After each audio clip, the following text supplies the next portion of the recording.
¿Qué tal? Hola a todos y todas. ¿Se escucha bien? Estamos con problemas de internet y se acaba de caer mi internet. ¿Sí? ¿Se escucha bien? Ah, Sí, ya. te escucha perfecto. Ya, súper. Bueno, primero que todo agradecerles la presencia en una nueva instancia al alero del proyecto triangular de cooperación entre Alemania, Perú y Chile. Comentarles que es un proyecto, bueno, triangular y que dura 2 años y que ha sido gracias al apoyo, bueno, de GIZ, tuyo, Lisette, agradecerte todo el trabajo que has hecho y de varias personas, no solamente de la Superintendencia del Medio Ambiente, sino que también por parte de OEFA. Muy en síntesis, el proyecto lo que busca es fortalecer la fiscalización y el cumplimiento ambiental mediante una serie de líneas de trabajo. En particular, la primera tiene que ver con el fortalecimiento de la fiscalización y en específico respecto de minería y acuicultura. De ahí se han desarrollado una serie de talleres de intercambio técnico y también se presupuesta la elaboración de manuales de fiscalización. La segunda línea de trabajo tiene que ver con herramientas tecnológicas para la supervisión remota de la biodiversidad y es un trabajo que esperamos desarrollar en lo fundamental el próximo año. Tercero, tiene que ver con el fortalecimiento o la mejora de procesos y fortalecimiento metodológico. Y ahí es donde se inserta este taller y este proyecto de metodológico sobre daño ambiental, sanciones, etcétera. Y la cuarta línea de trabajo lo que busca es expandir la labor, el aprendizaje, etcétera, a partir de este proyecto con los miembros de la red La FICA. Y es ahí donde nosotros tenemos, bueno, un rol preponderante, siendo hoy en día la presidencia pro tempore, y quisiera darle la palabra a Andelka para que explique un poquito más cuál es el alcance de esta cooperación. Yo me despido agradeciendo a Carolina Vera también por la exposición. Sé que hay mucho interés. Eso. Andelka. Gracias, Jorge. Bueno, bienvenidos nuevamente a todos y a todas. Esta actividad también se enmarca dentro del programa que tiene Red La FICA, la Red Latinoamericana de Fiscalización y Cumplimiento Ambiental, la cual hoy tiene la presidencia de Chile y participan distintos países, y aprovecho de agradecer la asistencia de varios países acá en este taller. También invitarlos a participar y escribirnos por si tienen alguna duda o incorporarse más profesionales a esta red para poder hacer este intercambio técnico mucho más dinámico y con los temas que nos interesan a todos y a todas. En nombre del presidente Emanuel Ibarra, pro tempore de Red La FICA, quería agradecerles también a GIZ el proyecto que están realizando junto con Chile y Perú, como comentó Jorge, que dura 2 años, que estamos haciendo distintos productos aparte de estos talleres que son bastante interesantes, así que también si tienen alguna duda, no duden en contactarnos para averiguar y cómo incorporarse a otras actividades que tenemos en el año. Así que muchas gracias y le paso la palabra a Danisa, que es la jefa acá del área de sanción y cumplimiento de la Superintendencia de Medio Ambiente, para darnos unas palabras y comentar de qué se va a tratar este taller muy interesante. Gracias, Andelka. Bueno, saludarlos a todos y a todas. Nos parece como Departamento de Sanción y Cumplimiento de la Superintendencia súper importante estar hoy en este taller y poder intercambiar información respecto de cómo nosotros trabajamos metodologías y procedimientos, y en este caso específicamente la determinación de las sanciones que aplicamos. Presentar brevemente la unidad en que nosotros nos encontramos, que es el Departamento de Sanción y Cumplimiento, que forma parte de la División Fiscalía, y que nuestra principal función es la sustanciación de la instrucción del procedimiento sancionatorio. Y esto implica el análisis del informe de fiscalización hasta la definición de mérito sancionatorio y la dictación del dictamen, que es donde se radica un poco la aplicación de esta herramienta que tenemos, que es las bases metodológicas para la determinación de sanción. Contarles que Carolina Vera va a realizar la presentación y presentarla también. Ella es parte de este equipo, está encargada de la metodología en el Departamento de Sanción y Cumplimiento, y además es quien estuvo como encargada principal de la elaboración de estas bases. Por lo tanto, tiene totalmente todo el conocimiento y la experiencia respecto de su aplicación y de sus objetivos, decirles que la Caro es ingeniera civil industrial de la Universidad de Chile. Y también está Daniel Garcés, que si bien él no va a presentar, pero va a estar también para en el caso de que existan dudas también a nivel jurídico respecto de cómo estamos aplicando estas bases. Y Daniel es abogado de la Universidad de Chile y es el jefe actual de la oficina de instrucción de este departamento. ¿Ya? Introducir muy brevemente, porque en el fondo Carolina es quien va a hablar en detalle respecto de esta herramienta, las bases metodológicas, contarles que como contexto, las bases tienen una primera versión que es el año 2015 y posteriormente una actualización en el año 2018. Y el origen de las bases es una respuesta estratégica a la dictación de la ley 20.417, que es la ley orgánica de la superintendencia y que en el fondo presenta un nuevo esquema legal del cual tenemos que hacernos cargo. Entre eso, por ejemplo, establece una amplitud respecto de la cuantía de las multas y también incorpora algunas sanciones no pecuniarias. ¿Y a qué nos obliga esto? A fundamentar de manera adecuada nuestras definiciones. Y en ese sentido surge las bases metodológicas como una respuesta para tener una herramienta que permita la fundamentación coherente respecto de la determinación de una sanción, y además constituye un instrumento de análisis que finalmente tanto instructores como partes en un procedimiento sancionatorio tienen acceso, y eso es bastante relevante. Y también como objetivo final es el efecto disuasivo de las sanciones, que en el fondo tiene que ver con un impacto económico, pero que implica también una fundamentación importante y también tener una aplicación efectiva de las sanciones. Así que los dejo con Carolina para que comience a hacer la presentación. Muchas gracias, Danisa. Yo les voy a presentar a Carolina. Gracias por tus palabras también. Ahora, mientras Carolina también puede proyectar su presentación, darles la bienvenida a todos y todas.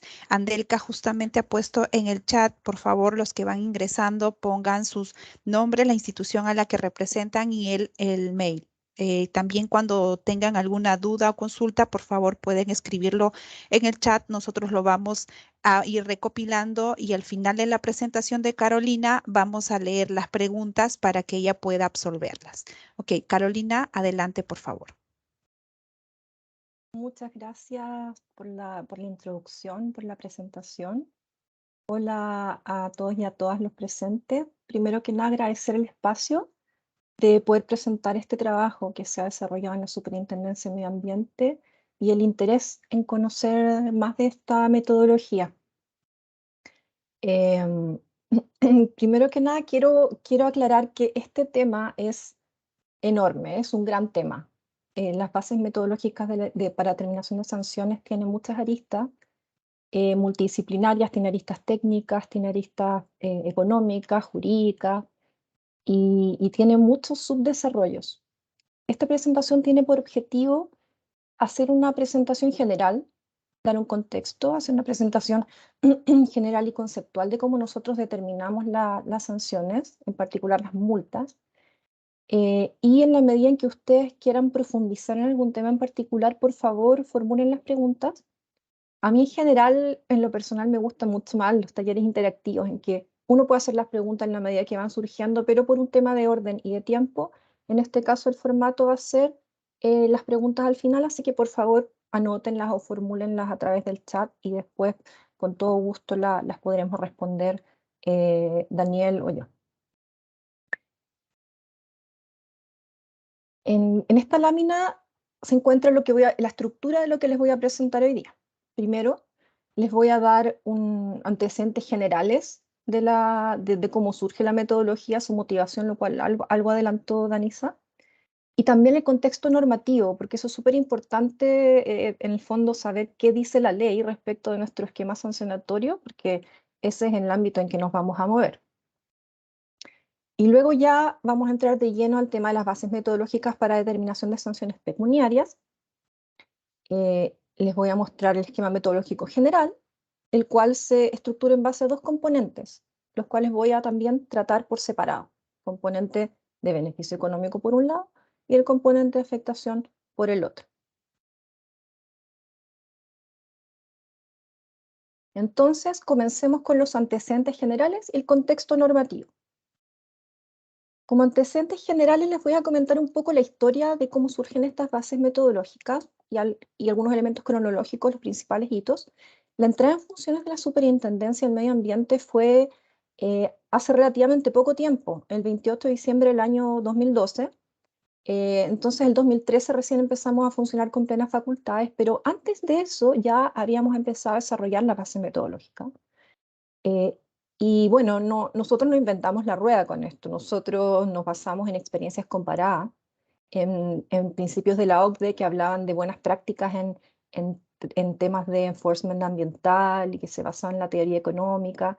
Y las principales experiencias comparadas en que nos basamos fue Estados Unidos principalmente, Reino Unido, Colombia, Perú, Canadá, porque todos estos países tienen publicaciones de bases metodológicas porque por algún motivo en materia ambiental esto se da harto, a diferencia de otras materias, por ejemplo, libre competencia u otras que no son públicas las metodologías para determinar las sanciones. Entonces lo que hicimos fue también ponernos en un estándar internacional con este desarrollo. En particular, también durante este tiempo se trabajó con consultores que apoyaron, que trabajaron con la Agencia de Protección Ambiental de Estados Unidos para el desarrollo de su propio modelo. Tuvimos la suerte, a través de un convenio de colaboración internacional que tenía la EPA, la Agencia de Protección Ambiental de ella, trabajar directamente con ellos. Bueno, luego, el 2013 entramos en funciones como superintendencia. El 2014 comenzó la aplicación sistemática y completa de las bases metodológicas, las fuimos ajustando para la realidad de los casos, digamos, una vez en aplicación. Y el 2015 hubo un hito importante, que fue la publicación de la metodología. ¿Y por qué digo que fue un hito importante? Porque si bien esta es una herramienta poderosa y útil, también acota nuestra discrecionalidad. Es una guía importante, es muy útil, pero acota nuestra discrecionalidad de cierta manera y es comprometernos con algo, comprometernos con que nuestras sanciones van a ser determinadas de una determinada manera y también como lineamiento interno para nosotros mismos, como también para que los mismos administrados o regulados puedan conocer cómo nosotros determinamos las sanciones, un compromiso en el fondo. Luego se publicó en 2017 una actualización y bueno, ahora estamos, digamos, con intenciones de realizar una nueva publicación en un futuro próximo. ¿Y por qué las actualizaciones? Porque las bases metodológicas se plantearon desde un principio como algo dinámico, como un proceso de mejora continua en base a la jurisprudencia que vaya existiendo en torno a la aplicación de las bases metodológicas y la experiencia en los casos y en la aplicación de las nuevas normativas también que van surgiendo y las particularidades de los casos. Entonces, esto es un proceso dinámico, no está escrito en piedra.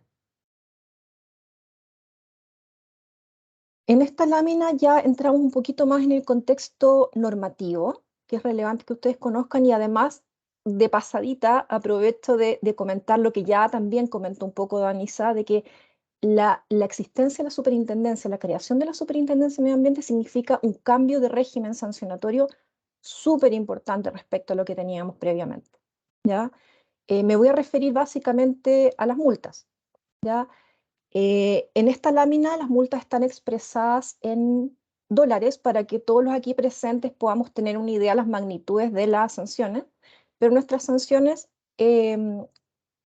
están en una unidad monetaria que ocupamos en Chile que se llama unidades tributarias anuales, que es una unidad monetaria que está indexada a la inflación y que va aumentando mes a mes, ¿ya?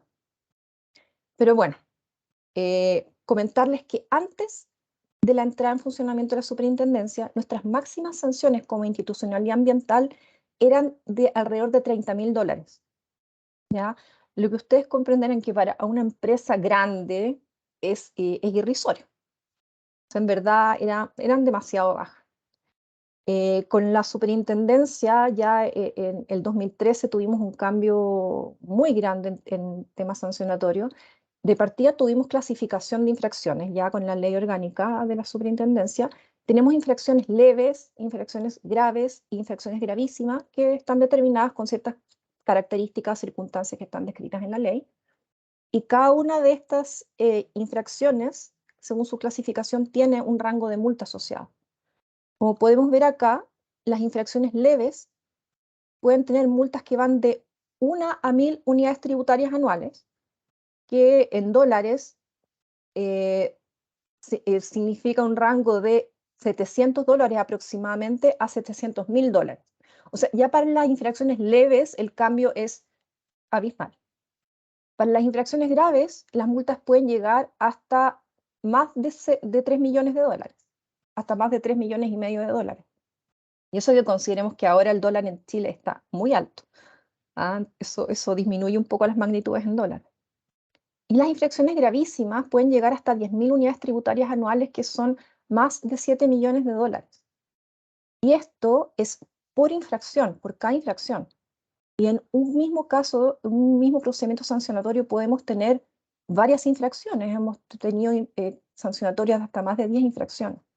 Entonces las multas realmente pueden alcanzar una cuantía súper importante.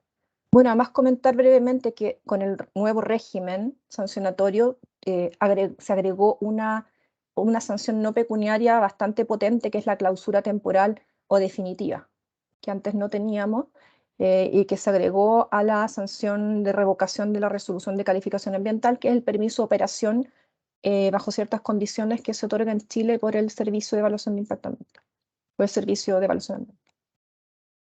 Entonces, en un contexto de multas 240 veces más altas que en el régimen previo a la superintendencia, se hizo necesaria una herramienta que nos permitiera determinar exactamente en qué rango de multas, o sea, en este rango de multas, qué multa específica aplicar al caso concreto. Porque los rangos de multas son muy amplios. Y no solo eso, el deber de fundamentación que tenemos también debe cumplir un estándar alto, porque la ley, bueno, no, como les voy a mostrar más adelante, nos da ciertas pautas y ciertos lineamientos de fundamentación. Y además tenemos una judicatura especializada en Chile. Tenemos tribunales ambientales, que son tribunales especializados que controlan nuestros actos y ante los cuales los infractores pueden recurrir y reclamar nuestras multas. Por lo tanto, el nivel de fundamentación que debe tener deben ser altos y claro, o sea, con estos montos de multa, por supuesto que recibimos reclamaciones y alta. Entonces, las fases metodológicas surgen también en este contexto, o sea, se vuelven una necesidad. Para finalizar el capítulo de contexto normativo, les voy a mostrar, esto es un extracto de la ley en el fondo. Es lo que la ley nos dice que debemos considerar para poder determinar una sanción, que en el fondo es el marco en el cual nosotros desarrollamos las bases metodológicas. Ya la Ley Orgánica de la Superintendencia del Medio Ambiente, en su artículo 40, nos plantea determinadas circunstancias que debemos considerar para la determinación de la sanción. Y estas son las siguientes. Son la importancia del daño causado o del peligro ocasionado por motivo de la infracción, el número de personas de personas cuya salud pudo afectarse por la infracción, el beneficio económico obtenido por motivo de la infracción, la intencionalidad en la comisión de la infracción y el grado de participación en el hecho, acción u omisión constitutiva de la misma, la conducta anterior del infractor, la capacidad económica del infractor, el cumplimiento del programa señalado en la letra R del artículo 3, que se refiere al programa de cumplimiento, que es un instrumento de incentivo al cumplimiento que tenemos dentro de la superintendencia, que es bastante importante, pero por un tema de tiempo no voy a poder referirme a él. También debemos considerar el detrimento o vulneración de un área silvestre protegida del Estado.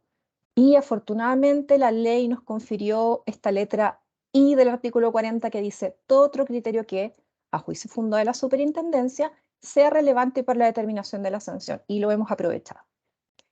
Entonces, ¿qué son las bases metodológicas para la determinación de sanciones? Son el otorgar un contenido conceptual e interpretativo a cada una de estas circunstancias del artículo 40, tomar algunas otras circunstancias que nosotros consideramos relevantes para determinar la sanción, incorporarlas, materializarlas en una fórmula matemática que nos permita llegar a un valor monetario. ¿Ya? Y el objetivo es, bueno, lo que comentamos de la fundamentación de la sanción, lograr determinar cuál es el monto específico que debería corresponder, lograr disuasión, consistencia, coherencia y también flexibilidad, porque si bien las bases metodológicas acotan nuestra discrecionalidad administrativa, la idea es que también permitan cierto espacio de discrecionalidad que es absolutamente necesario considerando la cantidad y variedad de casos diversos que podemos tener.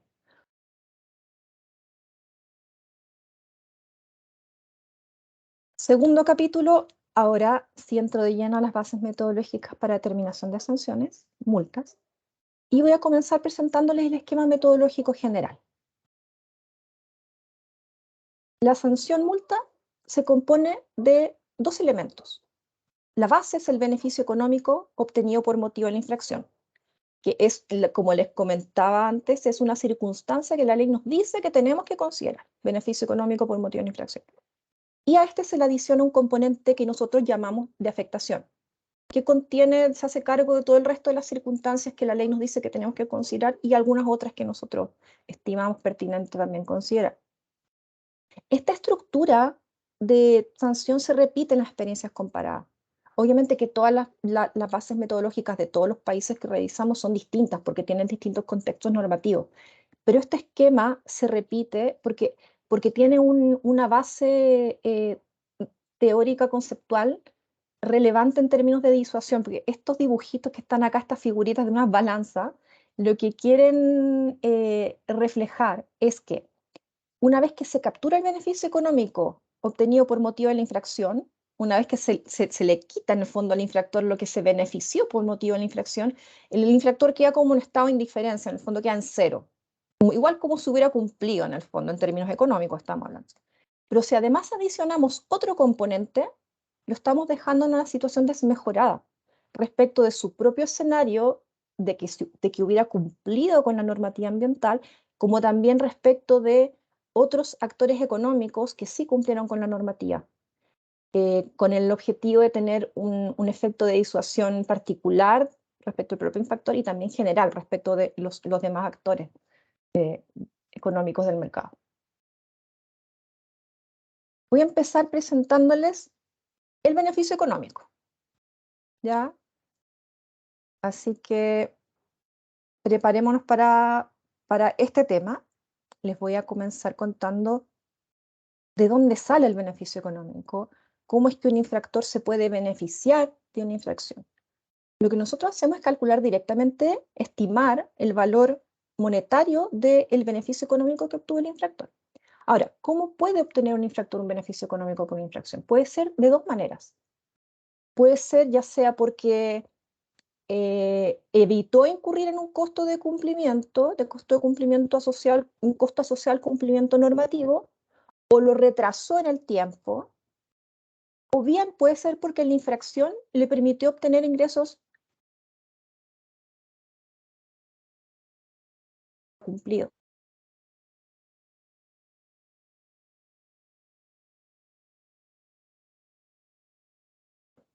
nosotros utilizamos una adaptación del modelo de la Agencia de Protección Ambiental de Estados Unidos, de la EPA. Como les comenté en la primera lámina, nosotros tuvimos la suerte, a través de un convenio de cooperación, trabajar con los consultores que desarrollaron el modelo de estimación de beneficio económico para la EPA. En el fondo, entender bien cómo funcionaba y así poder crear nuestro modelo propio adaptado a la realidad chilena. Y esto es súper relevante porque en el fondo la EPA tiene mucha experiencia en el tema, hace muchas décadas que aplica este modelo, y ha sido sometido a diferentes revisiones, a lo que se llama en la academia la revisión de pares, el peer review, hay hartos artículos al respecto. Entonces, para nosotros es un respaldo decir que ocupamos el modelo económico, el modelo de determinación de beneficio económico que la EPA utiliza, solo que adaptado a nuestra realidad chilena. Ahora, todo lo que tiene que ver con el tema del beneficio derivado del aumento de ingresos, eso no lo aborda el modelo. El modelo de la EPA está solo referido al modelo, o sea, al origen de beneficio económico por la disminución de costos. Pero nosotros hemos ido desarrollando, digamos, en base a los mismos principios, modelos para hacernos cargo de los dos tipos de beneficio económico que se pueden generar. Voy a aterrizar un poco el concepto de costos retrasados, dándole algunos ejemplos, costos retrasados y evitados, dándole algunos ejemplos concretos de cómo se obtiene este beneficio.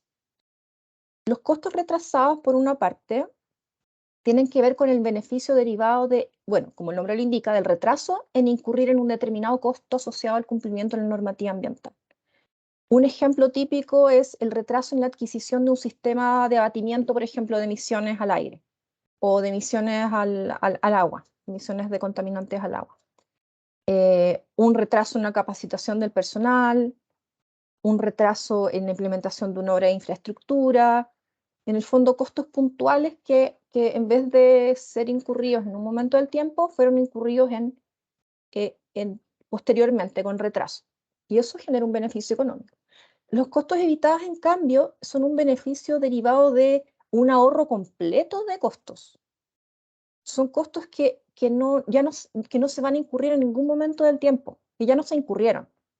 Lo típico de costos evitados son, por ejemplo, los costos de mantención y operación asociados por ejemplo, al equipo de abatimiento del que les mencionaba antes. Si yo tenía que adquirir un equipo de abatimiento el 2014 y finalmente lo adquirí el 2018, durante todos esos 4 años, además de retrasar este costo, me ahorré todo el costo de operación y mantenimiento que este equipo tenía asociado. Y eso ya no lo pagué, me lo ahorré completamente como infractor. Los costos de monitoreo también son típicamente costos evitados, porque los monitoreos por naturaleza, tienen que hacerse en un determinado periodo del tiempo, en un determinado mes, por ejemplo, y si ya no lo hice, fue un ahorro completo. Hay un caso que es menos frecuente, pero es bastante interesante, que es el ahorro que se genera por el uso de un insumo más económico en reemplazo de un insumo autorizado. Y aquí me gustaría mencionar algún par de ejemplos de interés. Un caso, una forestal grande, que para tratamiento de residuos líquidos utilizó un coagulante más barato que el coagulante que tenía autorizado en su resolución de calificación ambiental. Y bueno, se calculó el costo evitado como la diferencia de costo entre estos dos coagulantes, entre estos dos insumos, ¿ya? Y el beneficio económico finalmente dio un resultado de $2 millones, lo cual nosotros al ver el cargo no sospechamos que fuera a ser tan alto. Otro caso interesante que es muy reciente, que para mí fue emblemático porque fue el beneficio económico más alto que me ha tocado calcular. Es una empresa minera que extrajo agua de un acuífero por sobre lo que debía. Y esta empresa instaló con retraso una planta desalinizadora de agua. Entonces esta empresa lo que hizo fue retrasar una inversión en una desaladora y además evitó el costo de desalinización de toda el agua que extrajo del acuífero por sobre lo que debía, ¿ya? Y eso fue lo que configuró el beneficio económico, y el beneficio económico final resultante fue de más de $800 millones. Yo les menciono estos casos porque a veces es sorprendente la cantidad de ahorro, el beneficio económico que las empresas obtienen por incumplir la normativa, que muchas veces exceden incluso nuestros rangos de multa. Ahora me voy a referir al otro tipo de origen de beneficio económico, que es cuando el infractor, gracias a su infracción, obtiene ingresos que no debería haber obtenido. Aquí nosotros hablamos de ganancias ilícitas, porque en el fondo lo que nos interesa acá es determinar cuál fue la ganancia. No es solo el ingreso, sino que está el ingreso, pero también están los costos que permitieron esos ingresos. El beneficio se origina de esta ganancia, que nosotros llamamos ganancia ilícita, de ese margen. Ejemplos típicos de ganancias ilícitas son producción por sobre el límite autorizado. Tenemos muchos casos, por ejemplo, de extracción de áridos por sobre lo que tenían autorizado en su resolución de calificación ambiental o por sobre el límite que determina el ingreso al sistema de evaluación de impacto ambiental. Toda esa producción por sobre esos límites es ilícita y por lo tanto toda ganancia obtenida por motivo de esta sobreproducción se traduce en el fondo, origina un beneficio económico. También está el caso de la acuicultura, la sobreproducción de salmones, muy típica acá en Chile, en el sur de Chile, muy frecuente. Y también tenemos, por ejemplo, la extracción de insumos por sobre lo autorizado. Aquí les puedo mencionar el ejemplo de una minera que también extrajo agua de un acuífero por sobre lo que debía, pero en este caso no existía la posibilidad de salinización, no estaba esa posibilidad, y lo que se hizo fue asociar esta sobreextracción de agua a una mayor producción de mineral. Entonces esa mayor producción de mineral fue la que se asoció a una ganancia ilícita, ¿ya? Estos cálculos son muy caso a caso. Nosotros tomamos el mismo modelo, la estructura de modelo, digamos, en términos de variables financieras y estructura que utiliza el modelo para costo evitado y retrasado, y lo utilizamos para las ganancias ilícitas, con la diferencia de que en vez de costos, en este caso hay ganancias. Pero todo esto es un desarrollo propio, ¿ya? No hay desarrollo en experiencias comparadas de temas de ganancias ilícitas y solamente se hacen menciones muy escuetas diciendo que es caso específico. También acá mencionar que esta otra parte de la lámina que habla de ganancia anticipada son casos súper particulares en los que nosotros, en vez de considerar que toda esta ganancia ilícita constituye beneficio económico, hay casos en que las empresas obtienen una ganancia un poco antes de lo que debían. O sea, son casos particulares en que, por ejemplo, empezaron a operar un poquito antes de obtener un permiso, de obtener la resolución de calificación ambiental, por ejemplo. Entonces, en esos casos estratégicamente evaluados, nosotros consideramos que en vez de tener toda esta ganancia ilícita, simplemente obtuvo estas ganancias con anterioridad a lo que debía haberlas obtenido, ¿ya? Pero son casos muy particulares. Nuestra generalidad de casos es las que les mencioné al principio, que las denominamos como ganancias adicionales. Quería también, bueno, hablar algo del modelo de determinación de beneficio económico, muy conceptual, de cómo determinamos el beneficio económico obtenido con motivo de una infracción. O sea, cómo opera este modelo que desarrolló la EPE, que nosotros estamos aplicando acá adaptado. El corazón de este modelo está dado por la diferencia entre dos escenarios, entre el valor económico de dos escenarios. Uno es el escenario de cumplimiento normativo, en que el infractor cumple con la normativa, ese escenario que no existe, ese escenario hipotético en que el infractor hubiera cumplido, y el escenario real, el escenario de cumplimiento, que es el escenario real con infracción, ¿ya? El beneficio económico está dado por la diferencia entre los valores económicos de estos dos escenarios. Típicamente el escenario de incumplimiento tiene mayor valor y el escenario de cumplimiento tiene menor valor. Entonces la diferencia en general, la mayor parte de las veces es positiva y aquí se genera un beneficio económico. Ahora, ¿qué son los escenarios, el valor económico de los escenarios?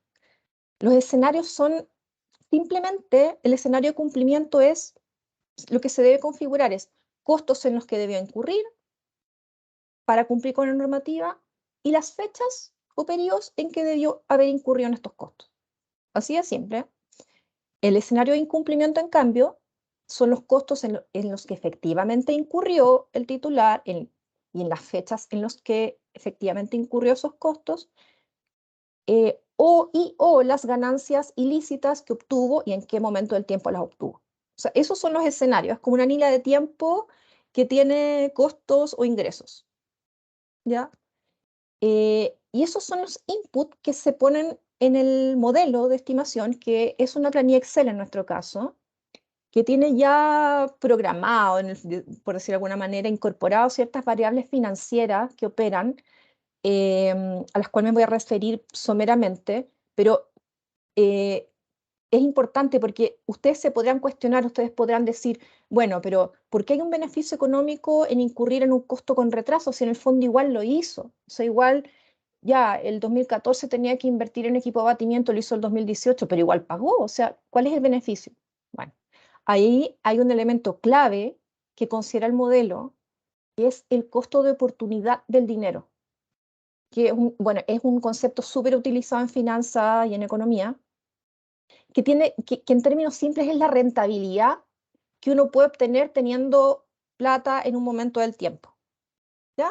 O sea, ¿qué quiero decir? Si yo, infractor, no adquirí el equipo de abatimiento en el 2014, yo pude haber obtenido una rentabilidad sobre ese dinero durante los 4 años hasta que en el 2018 por fin incurrí en ese costo. Hay una rentabilidad, el dinero en el tiempo vale, ¿ya? Puede ser que mi caso, persona natural, yo pueda tener un depósito a plazo.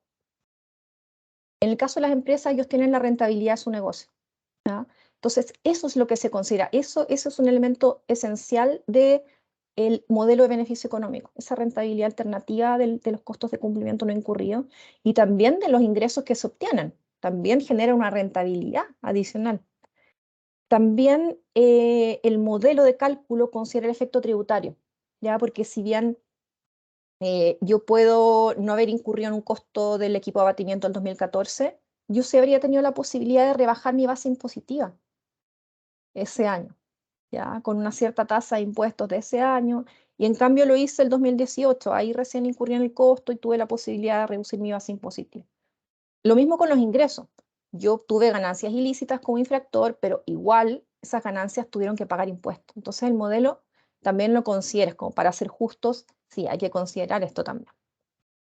Lo mismo pasa con la inflación y el tipo de cambio. También son elementos importantes del modelo sancionatorio porque en el tema inflacionario, si dejamos de lado el tema de las mejoras tecnológicas que puedan haber en los equipos y en ciertos temas particulares, en general los costos van aumentando en el tiempo. O sea, probablemente si yo tenía que invertir el 2014, habría comprado un equipo probablemente más barato que el que finalmente terminé comprando el 2018. Digo, dejando de lado el tema de las mejoras tecnológicas, que probablemente podría haber ocurrido algo, pero serían casos particulares. En general los precios suben y suben harto, sobre todo el último tiempo. Entonces ocupamos el efecto de la inflación también, lo consideramos. Y el efecto del tipo de cambio lo mismo. El 2014 había un tipo de cambio, si yo tengo que comprar un equipo importado, lo tengo que pagar en dólares, el 2014 hubiera tenido que pagar un monto muy distinto al que finalmente terminé pagando en 2018, por el tipo de cambio. Entonces, bueno, esos variables están ahí en la planilla, en el modelo, y basta con que en cada caso se configuren los escenarios. El modelo arroja los valores económicos de cada uno, hace la diferencia entre estos valores económicos y genera el beneficio económico de esa empresa. Eso sería en cuanto al beneficio económico. Ya que es todo un mundo, traté de resumirlo de la mejor forma. Ahora vamos a pasar al otro componente para la determinación de sanciones, que es el componente de afectación, que es otro mundo muy distinto, y que presentó el desafío de tener que llevar a una unidad monetaria elementos que son no monetarizables directamente. Porque el beneficio económico sí es complejo, un modelo complejo, pero es dinero. directamente va a la multa como una unidad monetaria. En cambio, en el componente de afectación, como les comentaba, están todo el resto de las circunstancias que nos plantea la ley que tenemos que considerar que tienen que ver con la infracción, con los efectos, con las conductas del infractor, con su capacidad económica. Entonces tuvimos que ingeniárnosla para poder llevar de manera simple y aplicable estas circunstancias a un valor monetario. Entonces eso es lo que les voy a explicar ahora, cómo lo hacemos. El componente de afectación tiene 3 componentes y que los voy a tratar por separado, que es el valor de seriedad, los factores de incremento y disminución y el factor de tamaño económico. Voy a comenzar por mostrarles primero la estructura del componente de afectación en base a esos componentes que les señalé. El valor de seriedad es la base del componente de afectación. Y el valor de seriedad materializa la entidad de la infracción, en términos simples, la entidad de la infracción, la seriedad de la infracción, y la entidad de los efectos que esa infracción pudo haber ocasionado en el medio ambiente o en la salud de las personas. Por eso se llama valor de seriedad, porque habla de la seriedad de la infracción y la seriedad de sus posibles efectos. El valor de seriedad es un valor monetario, es un valor en UTA, que es la unidad tributaria anual, que es nuestro valor de multa, ¿no? O sea, el valor monetario en que nosotros determinamos las sanciones. Y por otra parte están los factores de incremento o disminución, que son valores porcentuales que tienen por efecto aumentar o disminuir este monto monetario del valor de seriedad y que tienen que ver con circunstancias relativas al comportamiento del infractor, a su conducta. Y por último tenemos el factor de tamaño económico, que lo que hace es materializar la circunstancia, la capacidad económica del infractor que la ley nos dice que debemos considerar y que es sumamente importante para poder guardar una proporcionalidad entre el monto de la multa y el tamaño y la capacidad económica del infractor, que como vamos a ver después cuando toquemos estos factores es bastante relevante. Comencemos por el valor de seriedad. ¿Cómo pasamos de la entidad de la infracción, de la entidad de sus efectos, a un valor monetario? Lo que hicimos fue aplicar la siguiente metodología. Nosotros definimos una escala de puntajes de seriedad que va de 1 a 100, que está acá en el eje horizontal de este gráfico, y ese puntaje de seriedad lo asignamos a cada infracción a partir de la entidad de la infracción que nosotros llamamos formalmente en los dictámenes la importancia de la vulneración al sistema jurídico de protección ambiental, ¿ya? Es la seriedad de la infracción en sí misma, independiente de los efectos concretos que pudo generar en el medio ambiente. Porque tenemos infracciones que son muy serias, que no necesariamente generan efectos concretos en el medio ambiente. Por ejemplo, eludir el ingreso al sistema de evaluación de impacto ambiental. Puede que no hayan efectos concretos en el medio ambiente, pero sí es muy serio. Es una infracción, de hecho, que está calificada como grave en nuestra ley orgánica.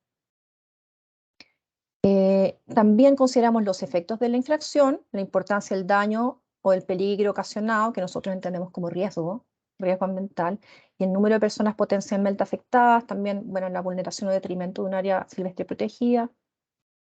Y con la ponderación conjunta de estos elementos, nosotros determinamos este puntaje de seriedad de 1 a 100.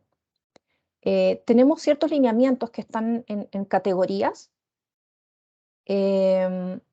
pero la idea primero les voy a explicar, antes de entrar en este punto, voy a explicarles cómo llegamos de ese puntaje a un valor monetario, y es simplemente a través de esta función que nosotros definimos, esta curva, esta relación, que nos permite asociar un puntaje de seriedad a un valor en UTA, en unidades tributarias anuales, que está en este eje vertical, que llega hasta nuestro máximo tope de multa, que son 10.000 unidades tributarias anuales. Y por ejemplo, si nosotros tenemos una infracción que tiene un puntaje de 70, vamos a llegar acá créanme que acá llegamos a las 500 UTA, que son aproximadamente, bueno, cerca de $400.000, ¿ya? Como ustedes pueden ver, el puntaje 70 determina como un punto importante, ¿ya?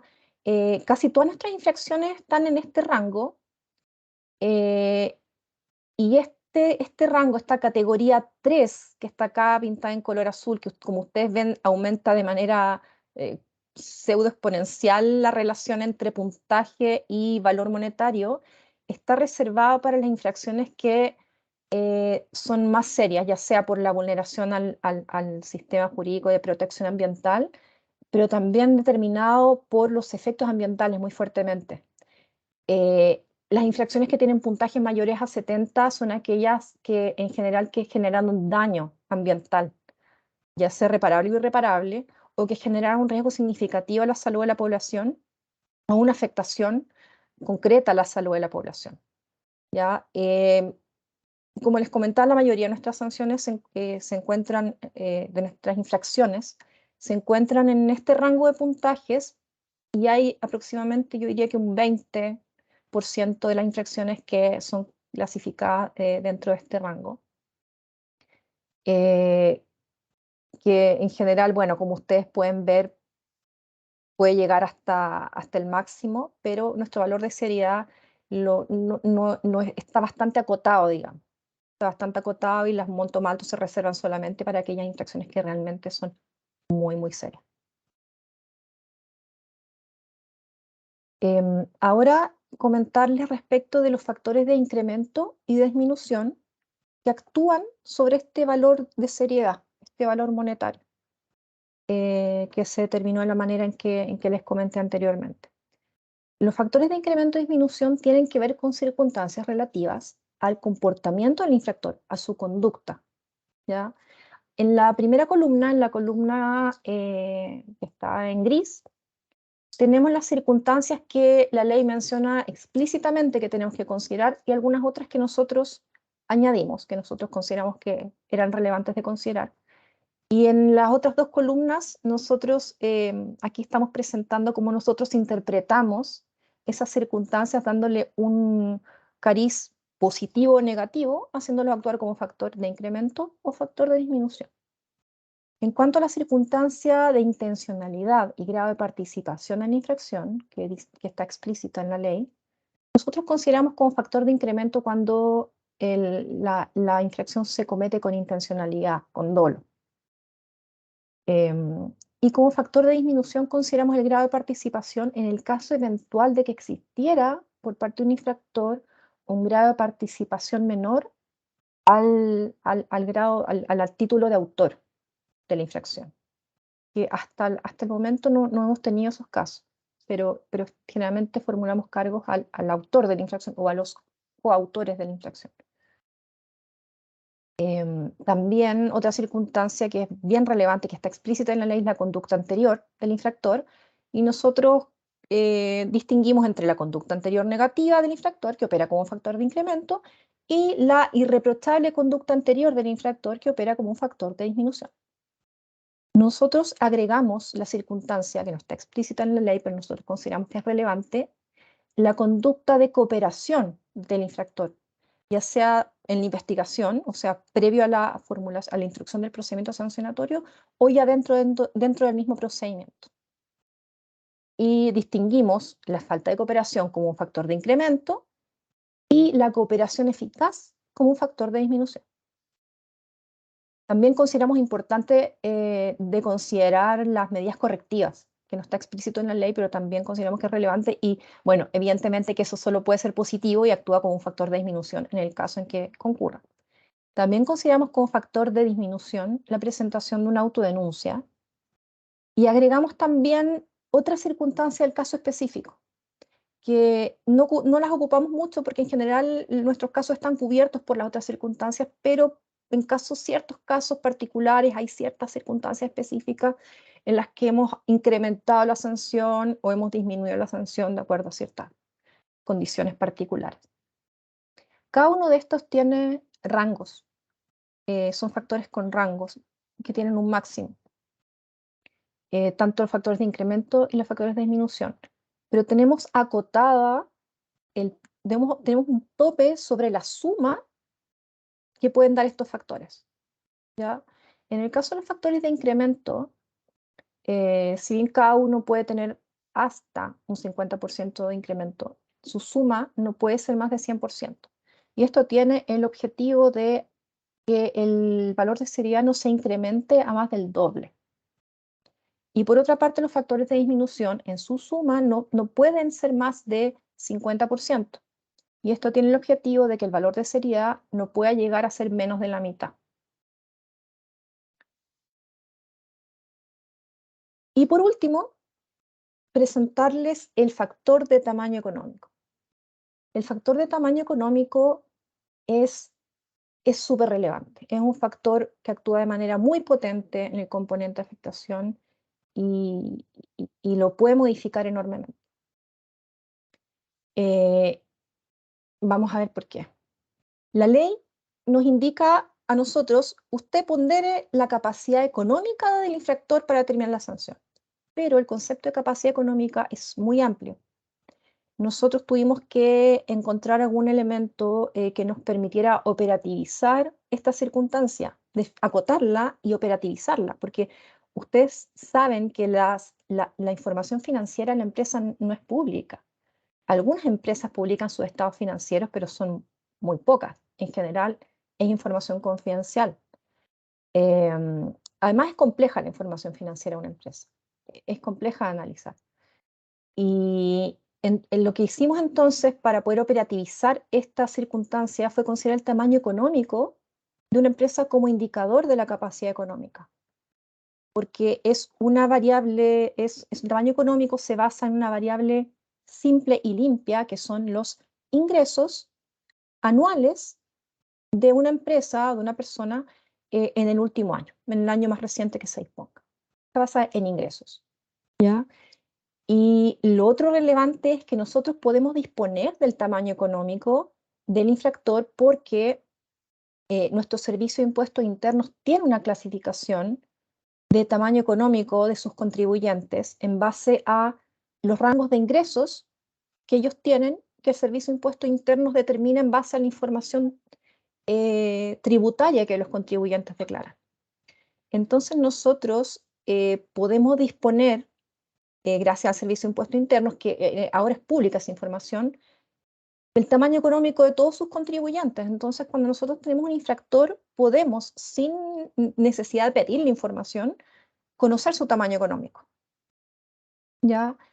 Y lo que hicimos nosotros fue a cada clasificación de tamaño económico que tiene el Servicio de Impuesto Interno asignar un factor de tamaño económico que va reduciendo el componente de afectación mientras más pequeña sea la empresa. Quería mostrarle un poco las cifras para que pudieran dimensionar por qué este factor es tan importante. Bueno, la clasificación que tiene el Servicio de Impuestos Internos es la siguiente, la que está acá, que tiene 3 subclasificaciones de microempresas, tiene 3 subclasificaciones de pequeñas empresas, 2 subclasificaciones de empresas medianas y 4 subclasificaciones de empresas grandes. Y acá podemos ver los rangos de ingresos anuales que tiene cada una de estas clasificaciones de tamaño económico expresadas en dólares para que todos podamos entender más o menos de qué magnitud estamos hablando.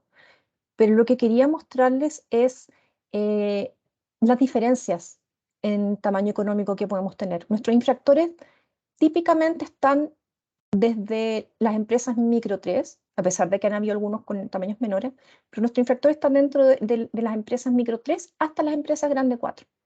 Y las empresas micro 3 tienen ingresos anuales de entre $21.000 hasta $87.000, ingresos anuales. Y nuestras empresas grande 4, nuestros infractores grande 4, parten sus ingresos en los $36,5 millones. Entonces, la diversidad de infractores que tenemos en cuanto a su capacidad económica es enorme, es brutal. Entonces, el factor de tamaño económico es determinante en poder otorgar una proporcionalidad a la multa respecto de la capacidad de una empresa de hacer frente a ella. Porque una multa de 10.000 unidades tributarias anuales, que es nuestro máximo, a una empresa grande, multinacional, puede ser mucho menos perjudicial que lo que puede ser una una sanción de 10 unidades tributarias anuales para una empresa, una microempresa. ¿Ya? Entonces, lo que en el fondo tenemos que mantener proporcional es el impacto que se genera en la empresa, considerando su propia realidad y considerando el efecto disuasivo que queremos lograr, pero también hay que tener cuidado de ser proporcional y no hacer quebrar una empresa si no la amerita. O sea, en el fondo eso sería la última ratio. Por eso este factor es tan importante y como ustedes pueden ver acá, en el valor de los factores en sí mismos, para las empresas grandes, de grande 2 hacia arriba, nosotros no modificamos nada, no aplicamos factores. En el fondo es 100%, quiere decir que es 1. Se mantiene igual, se multiplica por 1. De grande 1 hacia abajo, aplicamos factores que van disminuyendo el componente de afectación. En el caso de la grande 1, nosotros aplicamos acá factor de tamaño económico 81,3%, lo que significa una reducción de un 18,7% de la muerte. Cuando es mediana, imagínense la diferencia, cuando es una empresa mediana, ya el factor de tamaño económico es de 46,9% y ya disminuimos a un poco menos de la mitad el componente de afectación. Y así sucesivamente, a medida que se va disminuyendo el tamaño económico, podemos llegar hasta aplicar un 1% o factor de tamaño económico, y eso nos lleva muchas veces a sanciones de una UTA, pero porque el impacto quizá de esa sanción de una UTA en esa empresa pequeña es importante. ¿Ya? Eso a veces cuesta comprenderlo afuera cuando uno ve sanciones que a veces son infracciones que a veces son graves, que son sancionadas con montos bajos. Tiene que ver con el tamaño económico del infractor.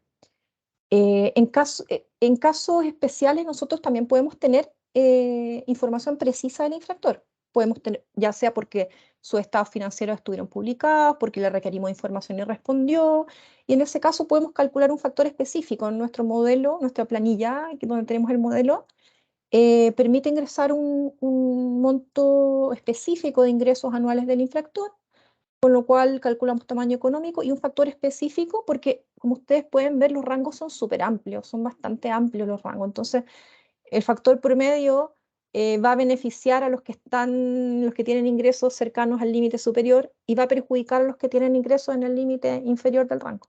Entonces, tomando un factor específico es más justo en el fondo. Y con eso, con este factor de tamaño económico, finalizo la presentación, que cada una de las cosas que presenté es como un pequeño submundo, pero lo resumí de la mejor forma que pude. Y si alguno de ustedes quiere profundizar en algún elemento, bueno, dejo el espacio abierto a las consultas que puedan tener y agradezco su atención. Muchas gracias, Carolina. Qué interesante tu exposición y de seguro los aquí presentes tienen algunas dudas, consultas. Tenemos dos preguntas que han hecho al chat, pero también, por favor, si alguno de ustedes necesita hacerlo de manera de prender la cámara, el micro, pueden en reacciones pueden levantar las manos y poder hacer directamente la pregunta hacia Carolina. Yo voy a empezar por la pregunta de Rosaura Laos. Ella indica, con respecto a los factores agravantes y atenuantes dentro del cálculo, ¿dentro de qué factores en el modelo se encuentran o cómo están considerados en el cálculo?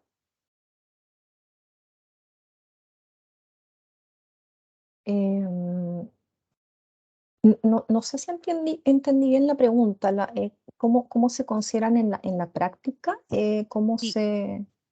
De repente, Rosaura, se te puede acceder al prender Sí, el micro. A ver si Rosaura está. No sé si Andelka me podrían ayudar, por favor, en activarle el micro a Rosaura. Si puede levantar la mano para Sí, identificarla. Ahí, un momentito. Rosaura, por favor. Rosaura Laos. Ya la estamos buscando.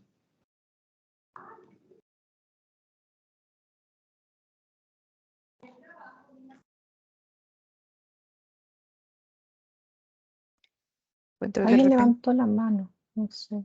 Luis. dice que Eh, tiene inconvenientes con su micro. No hay problema. De igual forma voy a tratar de responder la pregunta.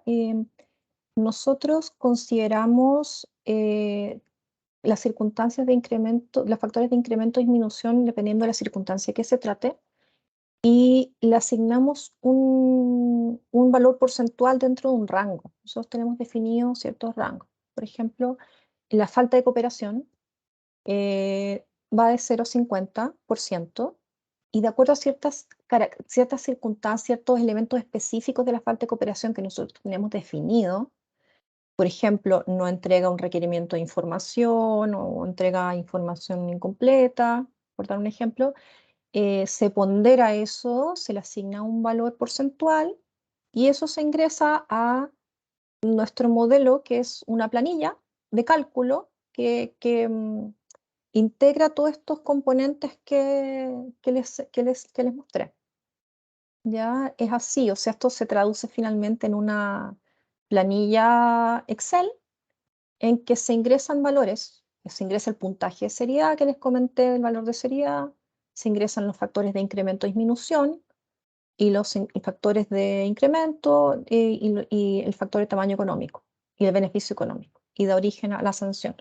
Entonces, nosotros tenemos contenido conceptual de cada una de esas circunstancias, pero por un tema de no alargar la presentación, solamente me referí al concepto, al nombre del concepto en sí mismo.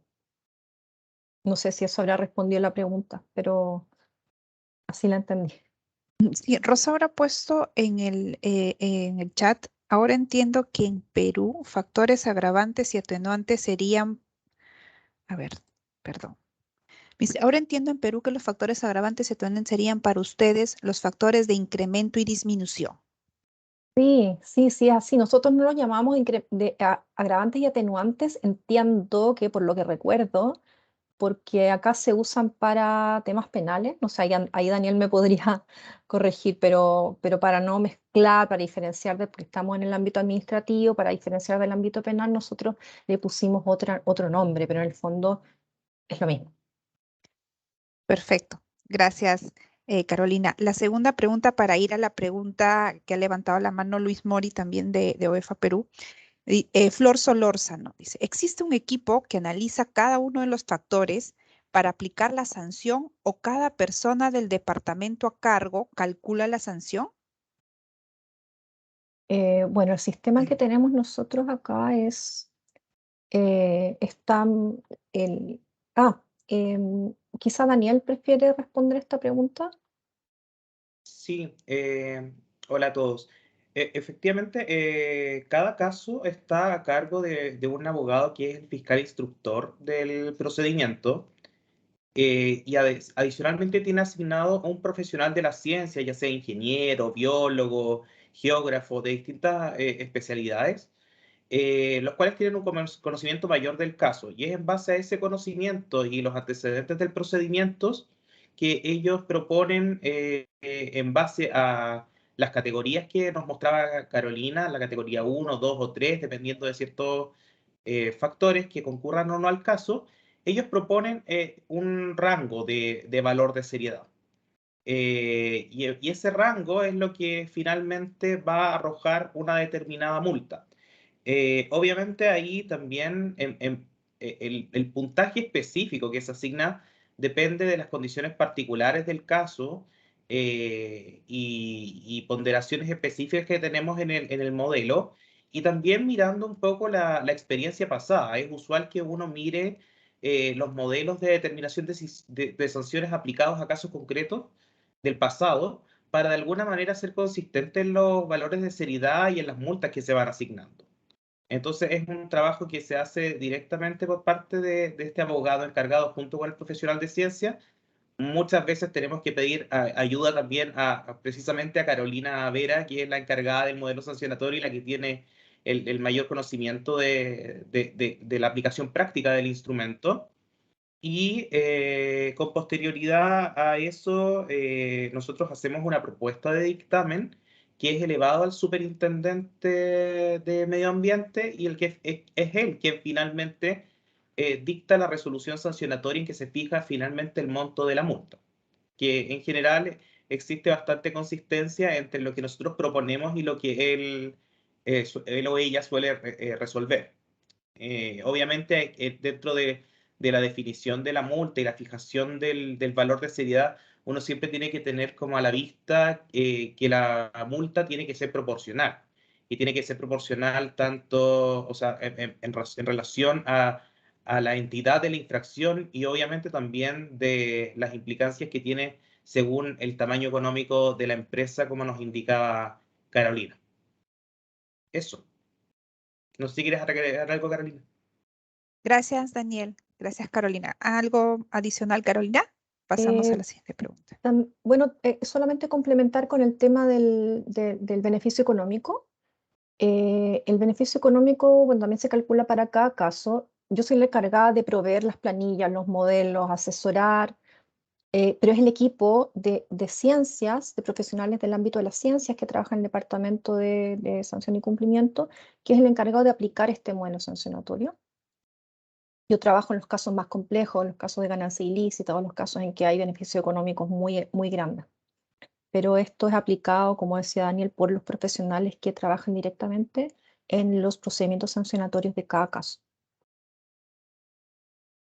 Perfecto. Muchas gracias, Carolina. Luis Mori tenía la mano levantada. También tienes, Luis, el micrófono habilitado, por favor, para que puedas hacer la consulta.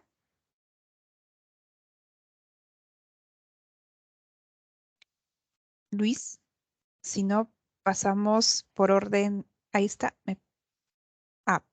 Pablo, luego vamos contigo, por favor, porque justo antes de ti llegó otra pregunta de Diego Rebasa. Para el cálculo de las sanciones, si bien se consideran los topes legales de las multas, también se consideran los ingresos obtenidos por el administrado en función de la actividad que desarrollan. Entonces, sí, ¿se entendió? Vuelvo a repetir la pregunta, Carolina.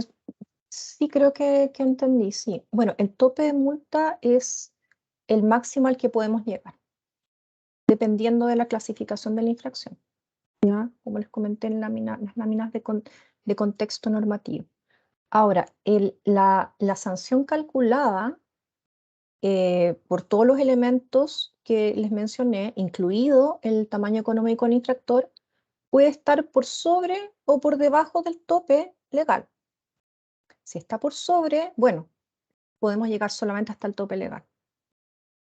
Eso sí, pero opera de esa manera. Nosotros calculamos la sanción de la manera en que les mostré, considerando este factor de tamaño económico, y después opera el tope. ¿Ah? Después vemos si está por sobre o por debajo, dependiendo de la clasificación de la infracción, de su gravedad. Eso me imagino, Carolina. supongo que responde la pregunta. ¿Sí? ¿Quiere agregar algo? Sí, Daniel, adelante. Sí, quería complementar ahí, y no quiero enredar mucho la discusión, pero igualmente uno de los elementos que a veces hemos considerado para sanciones no pecuniarias, por ejemplo, vinculadas a clausuras de proyectos, uno de los factores que hemos considerado es precisamente que a veces el beneficio económico excede con mucho la posibilidad que tenemos de multar. O sea, si tenemos un beneficio económico de 20, 30 millones de dólares y tenemos la posibilidad de multar solo por 1 millón o por 5 millones, ese delta tan significativo de beneficio económico que queda fuera de las posibilidades de sancionar pecuniariamente, a veces se utiliza como fundamento para ir hacia una sanción no pecuniaria de estas más intensas que se establecen para cierto tipo de infracciones dentro de nuestra ley orgánica. Sí, eso es importante. Hay casos en que realmente la sanción excede por mucho los topes de multa. Como el caso que les comenté como ejemplo de la minera, que su beneficio económico era de 800 millones de dólares. En ese caso se impuso una multa, pero en otros casos, como por un tema cautelar también de afectación al medio ambiente, precisamente se ocupó el tema del beneficio económico para sustentar también una sanción no pecuniaria de clausura. En ese caso, el beneficio económico fue una minera que extrajo más agua de un acuífero o de un humedal, lo secó prácticamente, y el beneficio económico era de 58 millones de dólares aproximadamente, 80.000 UTA. Eso se ocupó como fundamento. O sea que el tope de multa está muy por debajo de lo que deberíamos rescatar como beneficio económico. Perfecto. Gracias, Carolina. Daniel. Ahora vamos a dar el pase a Pablo Mijovilovic, quien es el que ha levantado también la mano y quiere hacer una pregunta directamente a ustedes. Adelante, Pablo. Tienes el micrófono activado. Ya, perfecto, ¿se escucha? Perfectamente. Ya. Bueno, gracias, Lisset. Muchas gracias, Carolina, por la presentación. Fue muy claro. Yo tengo son dos preguntas, pero es relacionado con el tema de asociación entre más de una empresa. Entonces, mi duda aquí es, ¿qué pasa en la consideración de ganancia adicional si la ganancia la tiene no la empresa infractora, sino que otra empresa asociada a esa empresa infractora? Y la segunda pregunta, más o menos con lo mismo, que tiene que ver con el factor tamaño. O sea, la misma empresa infractora es una empresa chica, entonces vamos a ocupar el factor tamaño para disminuirle, pero está asociada o forma parte quizás de un holding, no sé, puede ser varias las figuras con un conjunto de otras empresas más grandes. ¿Qué pasa ahí con el factor tamaño? Esas son mis dos preguntas. Esas preguntas, Pablo, son súper interesantes y son temas bien complejos que nos ha tocado abordar, ¿ya? Respecto del beneficio económico, bueno, en general en ese tema la complejidad tiene una lista jurídica, que es que en el fondo, cuando estamos hablando de resoluciones de calificación ambiental, que son, digamos, en general nuestros casos más grandes, existe un titular de la resolución de calificación ambiental y es contra él el cual dirigimos el sancionatorio. Hay casos en que ese titular de esa resolución de calificación ambiental no es la empresa que tiene los beneficios del negocio o los tiene parcialmente. En esos casos, dentro del dictamen, hemos construido la figura de la unidad económica.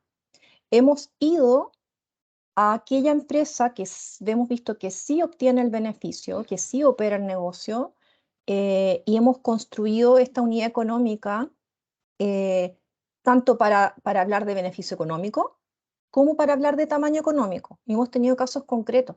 Puedo mencionar un caso de una empresa de productos lácteos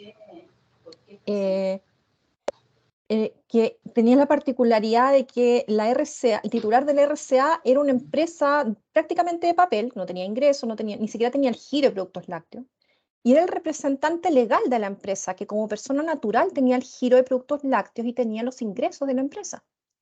Entonces nosotros en el dictamen hicimos esta figura de esto representa una misma unidad económica, quien está operando el negocio son ambas, una es la titular del RCA, pero la otra es la persona que tiene el negocio.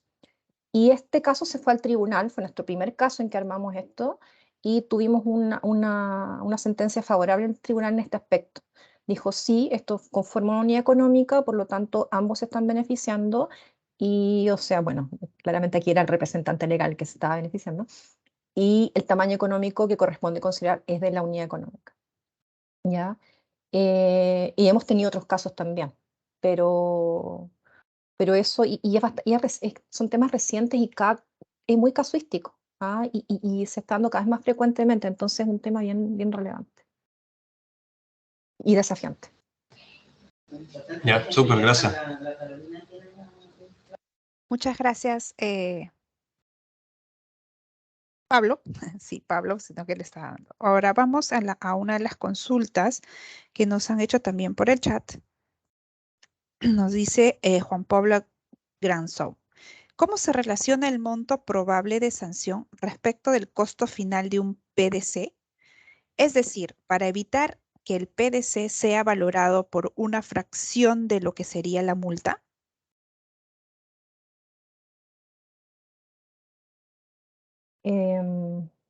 La relación entre la sanción y el PDC. Bueno, El plan de cumplimiento, ¿no? sí, el programa de cumplimiento. El beneficio económico del infractor debería reflejar en el fondo el costo de un programa de cumplimiento, de cierta manera. Entonces la sanción siempre debería ser una alternativa peor que el presentar un programa de cumplimiento.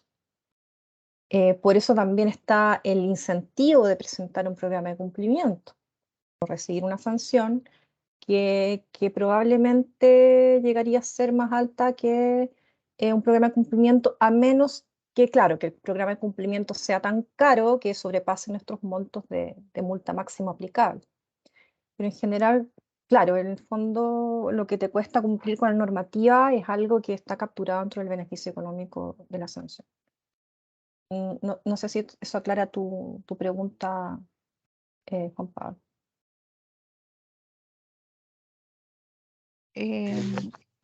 No sé si Sí. puedo hacer... hola, saludos, Caro. Hola. La pregunta básicamente es por...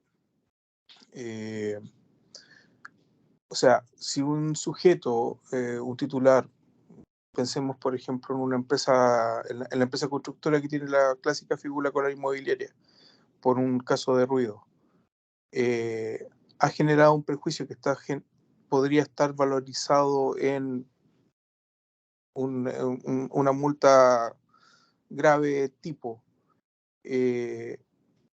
pero te ofrece en el programa de cumplimiento el mínimo del mínimo de lo que podría tal vez llegar a generar la solución del problema.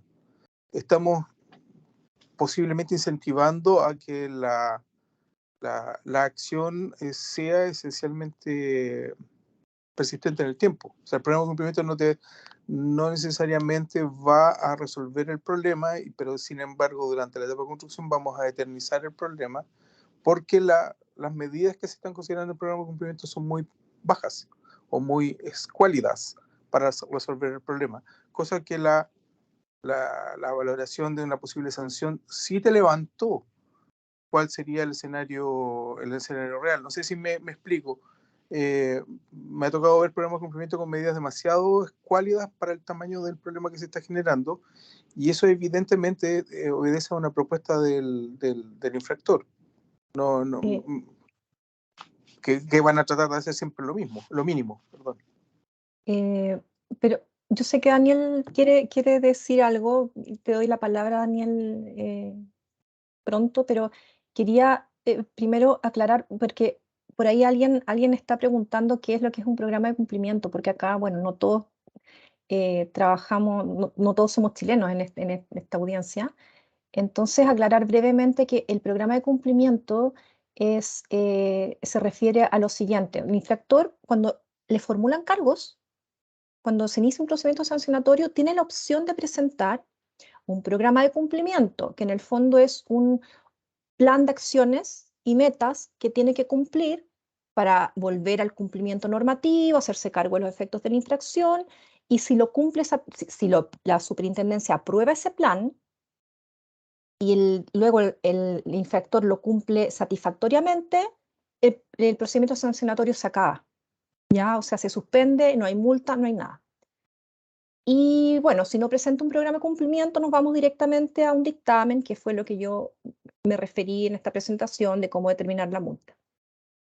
Ahora, Juan Pablo, tú estás refiriéndote al tema del programa de cumplimiento, que es una presentación que es voluntaria por parte del infractor, que la ley no da muchas restricciones para presentar estos programas de cumplimiento y para que la superintendencia los apruebe.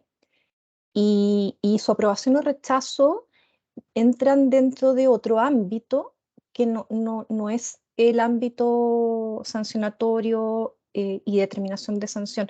Por lo tanto, yo no podría en este espacio dar respuesta a tus inquietudes. Creo que tiene que ver con otros elementos con otra área de trabajo. Y por eso le doy la palabra a Daniel.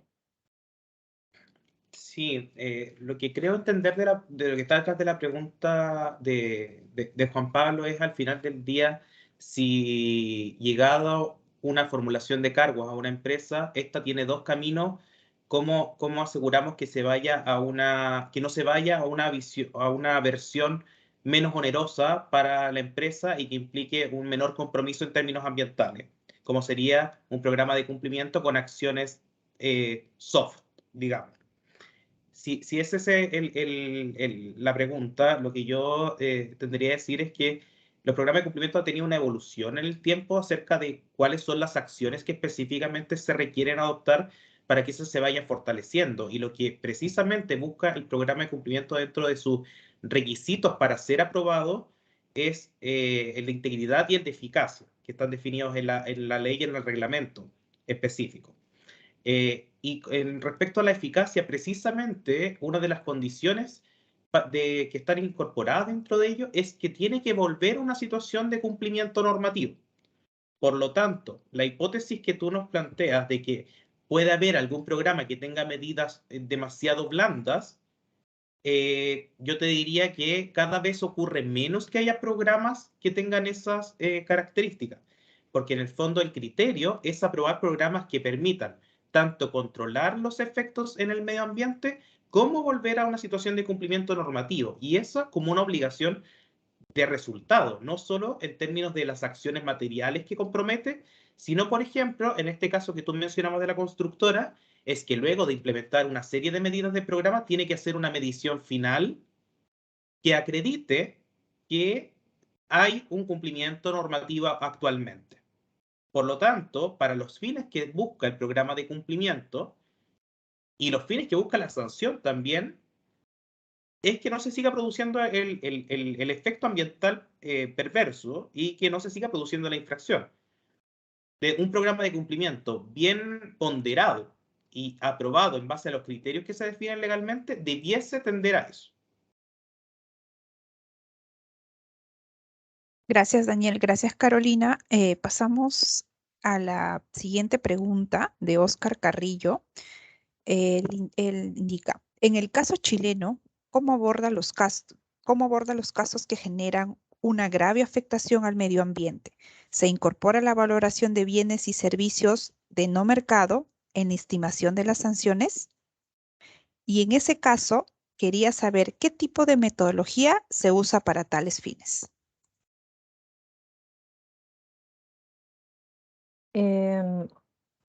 Bueno, respecto a cómo valoramos la afectación al medio ambiente, no utilizamos la valoración económica de bienes y servicios ambientales que no pasan por el mercado, porque la valoración económica de los bienes y servicios ambientales son, primero que nada, una complejidad tal y de una cantidad de recursos que nosotros no tenemos. O sea,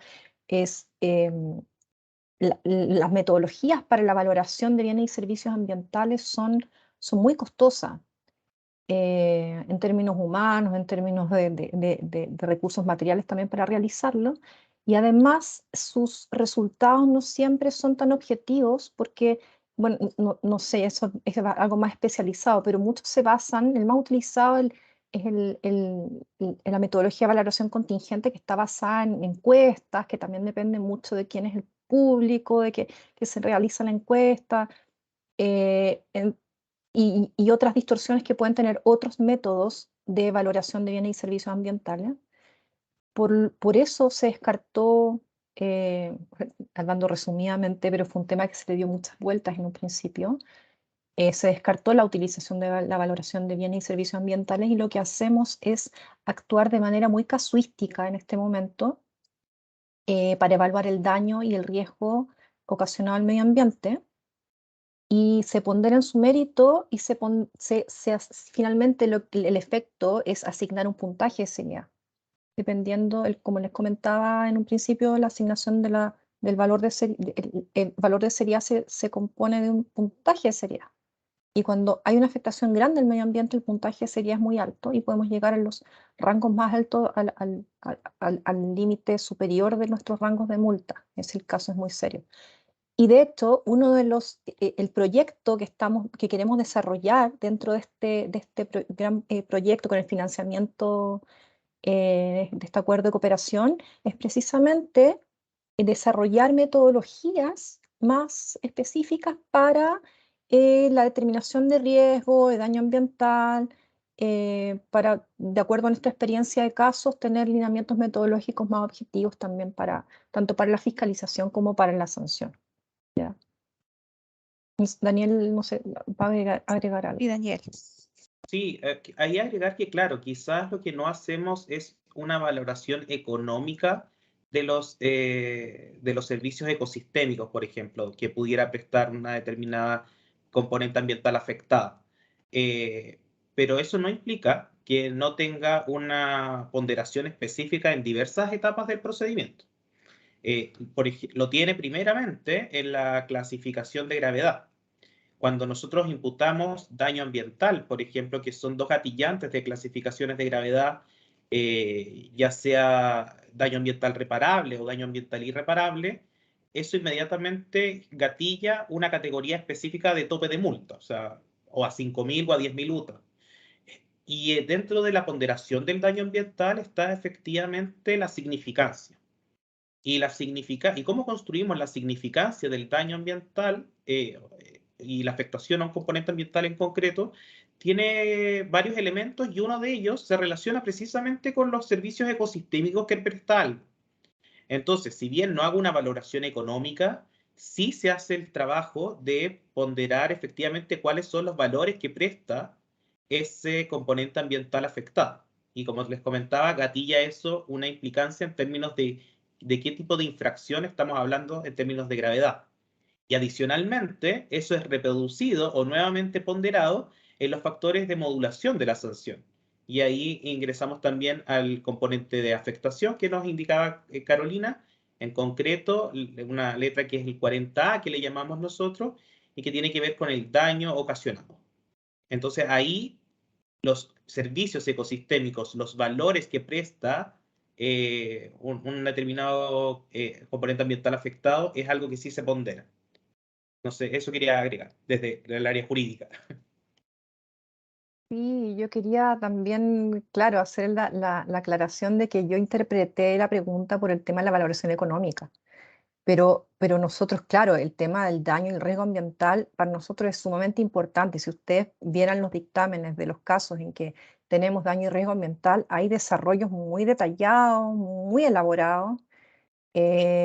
O sea, le damos mucha importancia, consideramos servicio ecosistémico, o sea, se hace un análisis bien completo, sobre todo también por lo que señala Daniel, que la existencia de ciertos efectos del daño ambiental o el riesgo significativo a la salud de la población aumentan los rangos de multas, porque son infracciones que pueden ser graves o gravísimas. Y nosotros internamente tenemos también un piso mínimo de sanción de valor de seriedad para esas infracciones. Entonces, el nivel de fundamentación que nosotros tenemos que tener es alto, ¿ya?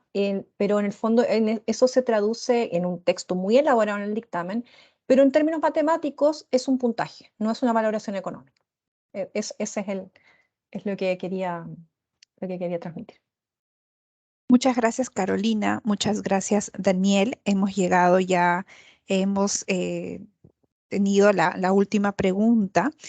Bueno, nosotros creo que estamos bastante interesados, un tema súper interesante para todos los colegas que nos están acompañando porque son entidades de fiscalización ambiental de los diversos países y esto es un tema bastante importante. Muchas gracias, Carolina, por tu excelente exposición. Gracias, Daniel, también por las excelentes respuestas que han dado, que han sido bastante positivas. Yo le voy a dar el pase a Andelka para que pueda dar las palabras de cierre del evento y de seguro también vamos a tener otros talleres los miércoles de intercambio de experiencias en marco del proyecto de cooperación triangular Chile, Perú y Alemania representado por la GIZ.